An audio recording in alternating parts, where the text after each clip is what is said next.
এখানে মাটির চেয়ে বিষধর সাপের সংখ্যাই বেশি। পৃথিবীর বুকে এক জ্যান্ত নরক। এক পরিসংখ্যানে দেখা গেছে এই দ্বীপের প্রতি বর্গমিটারে বাস করে অন্তত 1 থেকে 5টি বিষধর সাপ।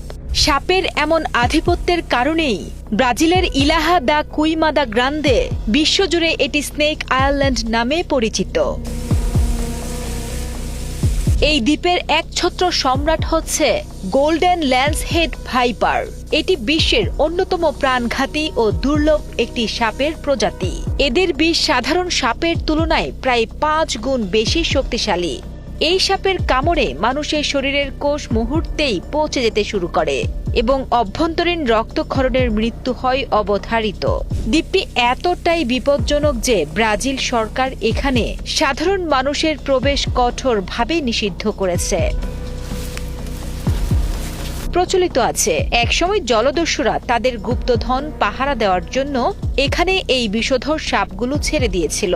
তবে বিজ্ঞান বলে প্রায় 11,000 বছর আগে সমুদ্রপৃষ্ঠের উচ্চতা বেড়ে যাওয়ায় মূল ভূখণ্ড থেকে বিচ্ছিন্ন হয়ে পড়ে এই এলাকাটি।